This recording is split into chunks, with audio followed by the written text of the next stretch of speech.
Self-Isolation Day 9. Hopefully everyone's doing okay. I started watching that Tiger King series on Netflix. Just because everyone's been talking about it. If you haven't seen it already, don't worry, I'm not going to spoil it for you. All I will say is it's fucking crazy. I'll leave it as that. It's batshit crazy. Watch it. If you can, watch it. I'm probably not going to watch all of it. I didn't watch all of it. I only watched, I think, the first 2 episodes, and then I went back to Ozark because I prefer that kind of stuff. But it's crazy. It's crazy. Go and watch it. Q&A. The Q&A was supposed to be done yesterday. I haven't even filmed it. That's because I've got a good excuse. Yesterday, I was caught up on a Skype call, a video call with Anthony Croller, Richard Poxon, and Larry Alabamy. Now, I don't know if you guys know who Larry is, but if you know your boxing, you should know who he is. He was a heavyweight, British level heavyweight, that got popped for taking 13 different PEDs. 13, 1-3. So we had him on a Skype call for pretty much 2 hours, and it was riveting. That's the only, I can't think of a word better to describe it. I don't know when it's going to be up on their channel. Their channel's called, I think it's Black Eye Barbershop. I should know the name, but I'll put the link in the description as to when it does come up. But thank you to Richard and Anthony and Johnny Nelson for getting me on. That was just fascinating. Like, the rabbit hole of steroids in boxing is scary. And I need to get Larry on the green chair because he was very open. I mean, he's very articulate. He's not one of those guys that, it's basically, you just believe what he's saying, right? He openly admits to what he was doing. He knows what he was doing was wrong. But his argument is that everyone is doing it. That's his argument, right? And I think he said a couple of times during a Skype call, why would he bring a knife to a gunfight? So basically, he wanted to bring his own gun to a gunfight. But it's fascinating. Honestly, it's fascinating. What you think you know, you do not know. Put it that way.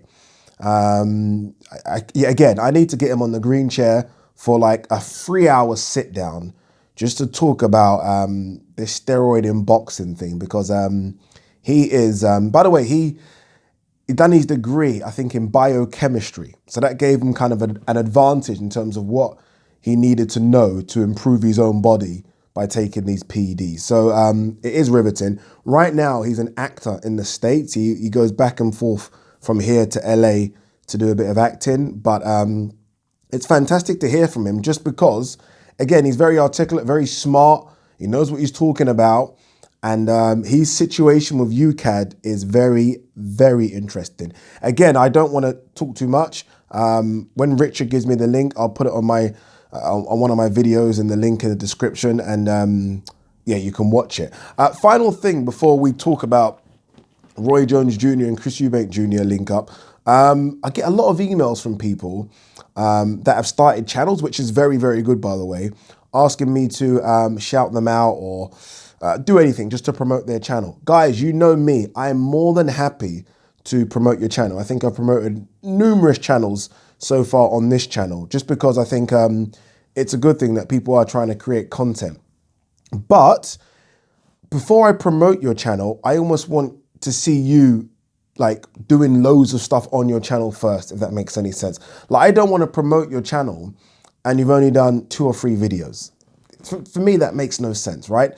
I get so many emails from people saying promote the channel, and then I go back and look at their channel a couple of months later and they've done 1 video or 2 videos, or they've even just stopped completely. So they say promote the channel and they've done like 1 video in 6 months.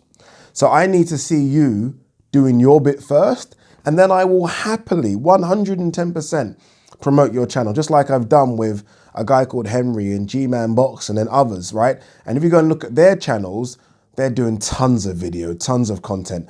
So I don't mind giving them a push, and I've constantly given them pushes just because they're pushing themselves. I find it a bit awkward for me to give you a push, and I don't think you're pushing yourself. So to anyone that does email me and does ask me, because I get a load of emails about pushing their channels, trust me, you don't even need to tell me to push your channel. I'll push it if I feel like you're pushing it yourself, if that makes any sense. So get cracking, get the videos done, and no doubt I will help you, just because I'm that kind of guy. I will 110% help you. All right, let's talk about Chris Eubank Jr. Linking up with Roy Jones Jr. I don't know if you guys follow Chris Eubank Jr. on his social media, but he has released a few photos of him training with Roy Jones Jr. Now, I don't know if this is anything permanent. I don't know if this is just because we're in lockdown and he can't go anywhere else right now. Obviously, he's staying in America as we speak. So I don't know what this is. Do I think it's good? A few people have asked me that question. Yeah, of course it is, right? I mean, if you can get a bit of knowledge from someone like Roy Jones Jr., then, I mean, you take it, right? I mean, you take that knowledge. Do I think it will be permanent in terms of Roy Jones becoming his trainer / coach? Don't know. I doubt it, right? I mean, boxers routinely do this. Boxers routinely go to gyms and to trainers and just to get a feel for it, just to see if it's something that will become permanent. And it rarely does, right? They just go there, soak up a bit of information, see if there's anything there they can work with. If not, they just go to the next one. We've seen Chris Eubank Jr. do that with Floyd Mayweather Sr. We've seen him do that with Virgil Hunter. These are all in the last sort of 12 months, and now we're seeing Roy Jones Jr. So I don't think it's going to be anything permanent. I don't know if Roy Jones Jr. is a good trainer or a good coach. I mean, we all know Roy Jones Jr.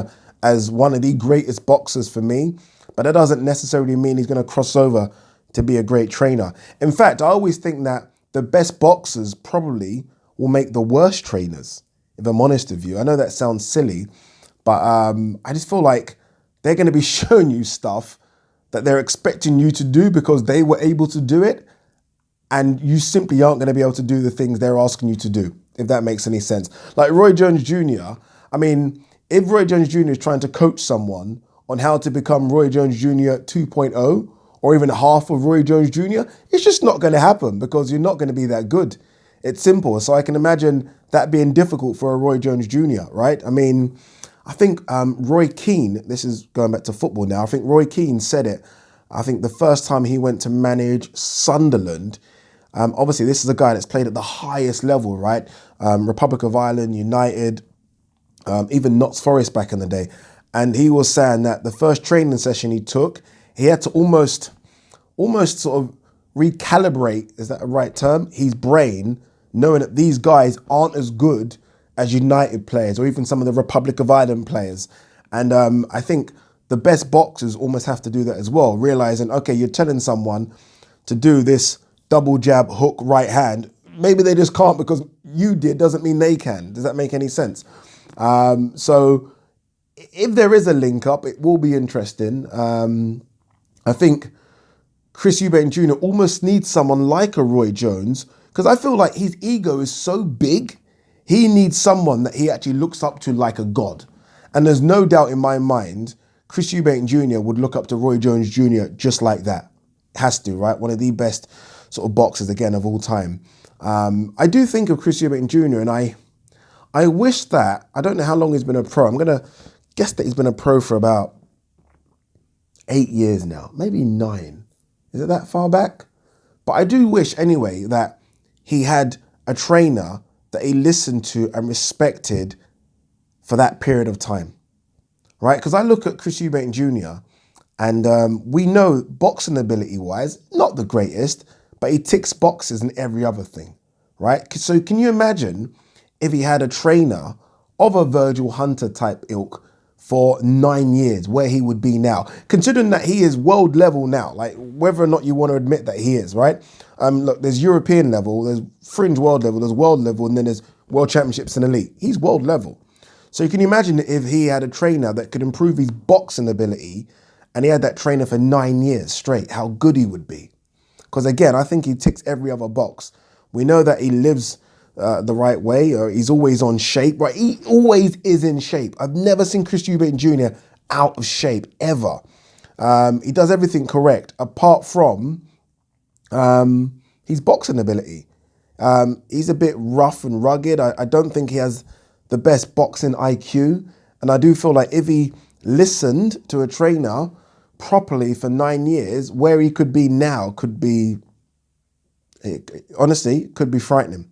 Could be frightening. But he didn't, right? He didn't listen to Ronnie Davis Jr. He hasn't listened to any other trainers since then.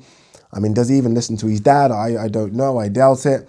But yeah, it'll be interesting to see what happens with him and Roy. Hopefully I've not ranted on too long. Hopefully you guys understand what I was meaning about how difficult it will be for a top boxer to become a top trainer.